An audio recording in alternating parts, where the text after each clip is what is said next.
Question number 3. How we do it? Are you learning something? Okay, all right. Then I'll go on. Question number 3 is the reality question, and the reality question just simply asks, am I depending on factors within my control to achieve my dream? Now let me just stop here for a moment. Look up at me for just a second. We'll go right back to notes, but just look at me for a moment. It's hard, but do your best. I think this question is the most important question. Now, I said they were all important, but if you said, John, in what area do you think most people miss that question and don't achieve their dream? I would say this is going to be, for many of you even in this room today, this is going to be the question you got to go back and really work on in your own life. Look at the quote and then let me teach it. Reality is the enemy of fantasies, but not of dreams. In other words, listen to me carefully. When we think of dreams, we think of hopes and we think of aspirations, and it kind of makes our spirits soar. And what I have discovered is when people have a dream, many of them don't want reality to be brought into that mix. And I know that because, I hear all the time what I call wrong motivational statements. I hear people say, if you can believe it, you can achieve it. Read my lips. That's not true. There's no truth in that. I know a lot of people that have a great belief in what they want to accomplish, but they never achieve that. Believing it will not it is. Belief is a very vital factor in dreams. Of course it is. No doubt about it. But believing in your dream and believing that it's your dream is not enough, friends. You've got to go more than just believing something to achieve it. I've heard people say, you can go as far as your dreams will take you. It's not true. It's not true. Now, I'm not trying to say these things to discourage you. I'm trying to say these things to give us a little bit of a wake-up call, because many people miss their dream and never achieve it, not because they couldn't, but because they buy into thoughts and ideas that are deceptive, and when they buy into those, all of a sudden they realize that their dream is not based on realism. So, let me explain the difference. In your notes, people who build their dream on reality take a very different approach to dreams than do people who live in fantasy land.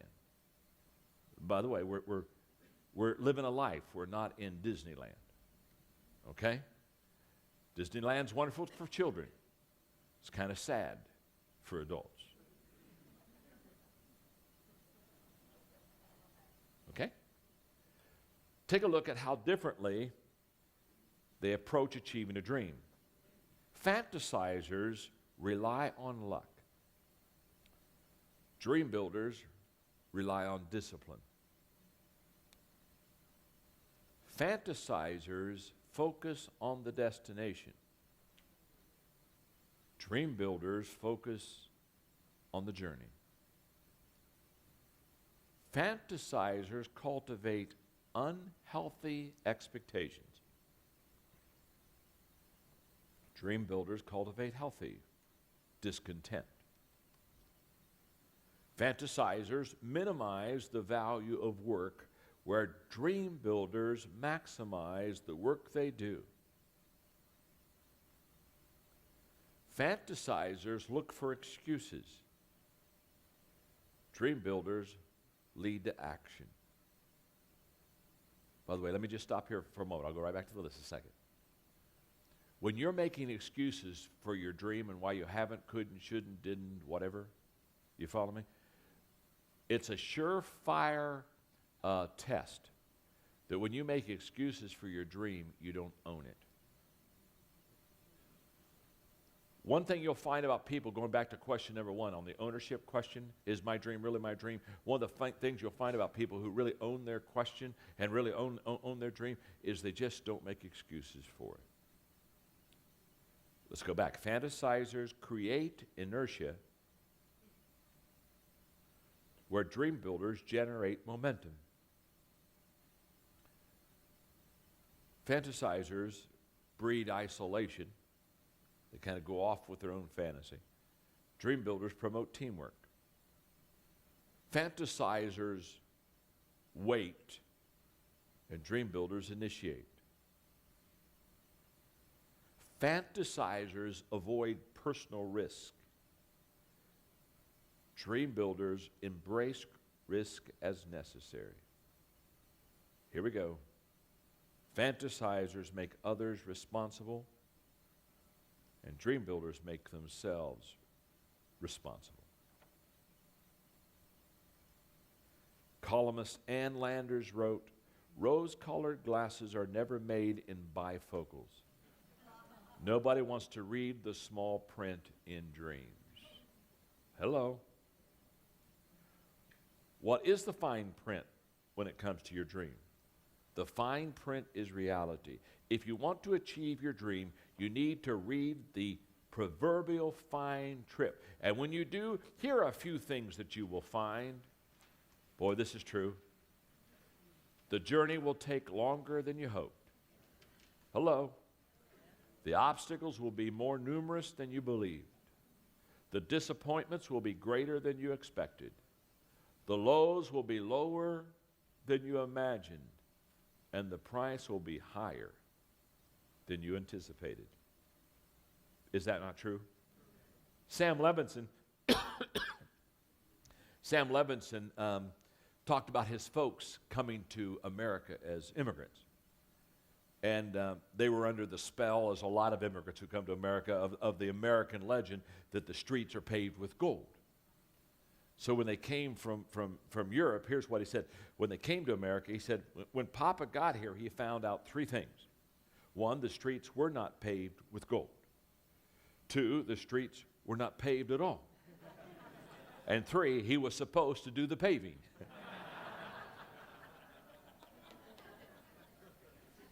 Talk to me. Isn't that true in the reality? You know, you just think that in the beginning that it's just going to be quick and it's easy and it's just, it's just going to be so accessible to you. And you get in this whole process, and pretty soon you begin to understand that if you don't have realism beneath your... Here let me tell you. Max Dupree said the first responsible leader is to define reality. Here's what I found. Reality is your foundation for your dream.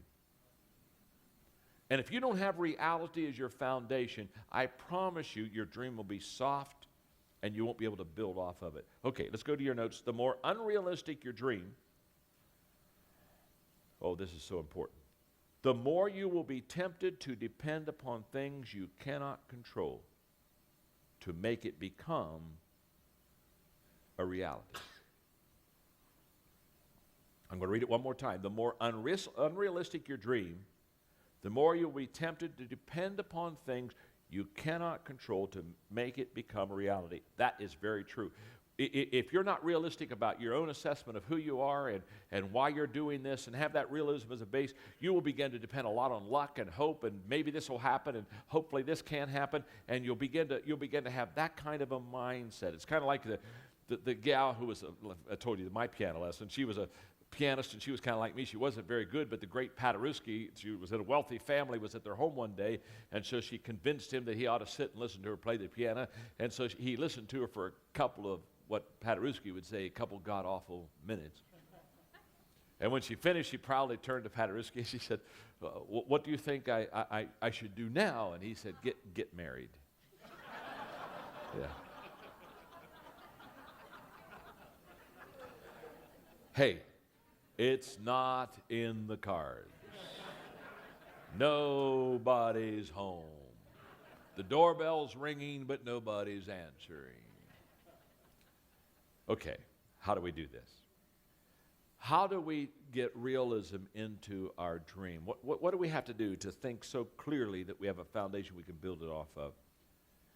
Here we go. Number one, building on your strengths activates the law of least effort.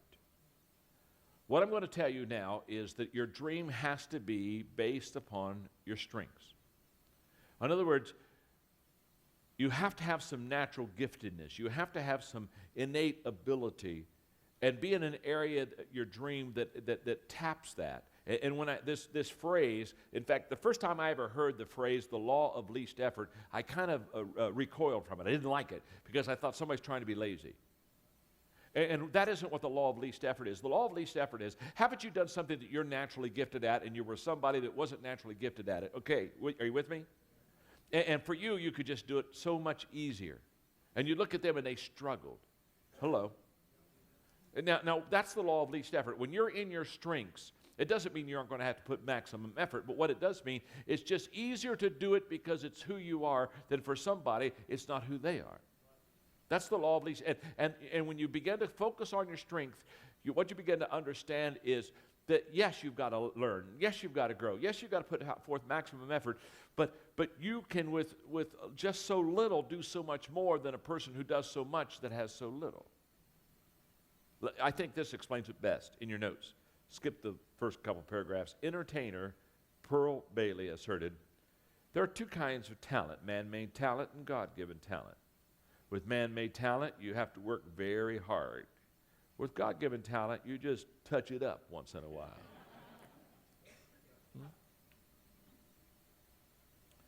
The second thought, building on your strengths enables consistently good results.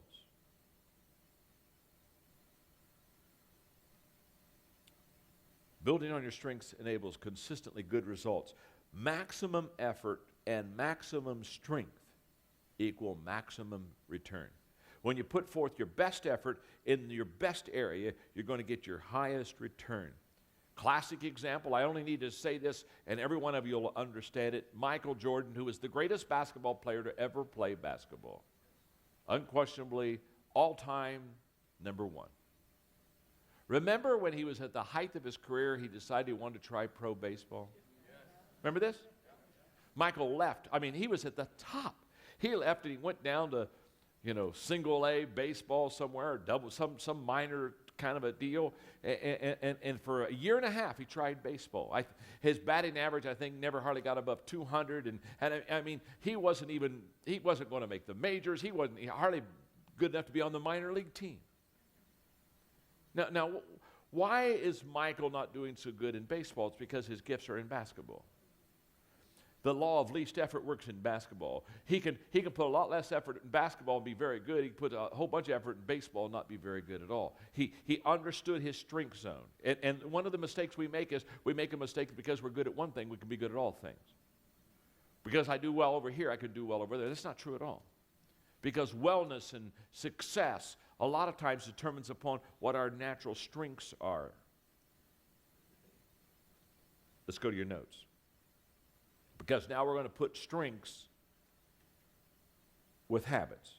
Question, do I have the right habits to achieve my dream? J. Paul Getty, philanthropist, founder of Getty Oil, said the individual who wants to reach the top in business must appreciate the might and force of habit. He must be quick to break those habits that can break him and hasten to adopt those practices that will become the habits that help him achieve the success he desires. Aristotle says, we are what we repeatedly do. Excellence is not an act, but a habit. Here's the goal. Match your habits with your dream. What I'm about to teach now is going to be vitally important to question number 3. Match your habits with your dream. Remember earlier I shared with you being on the golf course with Nathan. I looked at him and I said, I want to build a great church. That's where I got the $100 idea to talk to these pastors of these great churches. When I went and talked to them, I discovered that they daily did the things that helped them become successful. That they daily practiced habits that had a high return and a great compounding value. So I came out of those interviews saying, I have to make sure that I do the things every day that's going to build my congregation. Just like you have to make sure that you're doing things every day that builds your business. And one of the things I was convinced, and again, please understand, I'm a person of faith. I'm not trying in any way to evangelize you. So please understand, I've got to talk out of the world I live in. Are you with me? Because that's the only world I know. And so therefore, sometimes I've just got to give personal experiences. And one of the things I became convinced of was that if I was going to build a great church for God, I was going to have to share my faith with a lot of people and help them come into a relationship with God. So listen very carefully. I'm talking about make habits that'll help you to achieve your dream. Every Sunday after I would finish preaching, Margaret and I and our friends perhaps would go out for a lunch. But by 2:30 on Sunday afternoon, I was back in my office. And my assistant had put on my desk the names of everybody that was a first-time visitor. And it wouldn't be a lot of names. It might be, we were growing, but I mean, we weren't huge at that time, but it might be 30 to 50 names of first-time guests. I would take every one of those cards, and I would that afternoon, from 2:30 to 6, I would call every one of those individuals. And I'd say, hey, I'm the pastor. Thanks for coming today. They were blown away that I would do that. And then I would make an appointment with them that week. And every week, I spent 10 hours. And by the way, by 6 o'clock on Sunday afternoon, I had my 10 appointments for that week already scheduled, already on my calendar. And that week, I would go see those people for about an hour, and if they were not people of faith, I would begin to introduce them to God and begin to share my faith. And I did that. I did that every week for every year I was the pastor of that church. And people come to me and say, John, how can you grow this congregation? You got all these new people, and what's happening? And they wanted me to kind of be mystifying and say, well, God is amazing, isn't he? You know what I mean? It's just, oh my goodness, it's just amazing. No, God is amazing. But it took 10 one-hour appointments every week to build that church. And now all I'm asking you is, what habits do you have in your life to help you build your business? I mean, if I sat down and said, okay, tell me, what things do you do every week? What things do you do every day that helps you at the end of that week to say, this week I was successful in this work? And then you start and you do it all over again. And here's what you have to understand. You always keep on doing it. People all the time say, well, how many years do I have to do that until I won't have to do that anymore? I do have good news. There's a time when you don't have to do that anymore. It's when you're dead. When you're dead, you don't have to make another call. You don't have to have another home visit. You don't have to hold another meeting. So when you die, don't worry about it. But success is not an accident. People that achieve their dreams. Now, this is the reality that I'm trying to bring in to this question. Because there are a lot of people, they love the idea of the dream. They just don't like the idea of doing something every day that makes the dream a reality. So here's your reality roadmap to your dream. You start at a certain place. You begin to look at your strengths, the things that you kind of naturally do well, and make sure that they fit the dream that you have. If you could say yes to that, then you get over to the habit side, and you begin to say, now what habits do I need to inject in this dream that every day I do something that will get me closer to it? And then you begin to realize your potential, and when you begin to realize your potential, it's only a matter of time till you'll realize your dream. Here's the key, last statement. Reality is the foundation of your dream.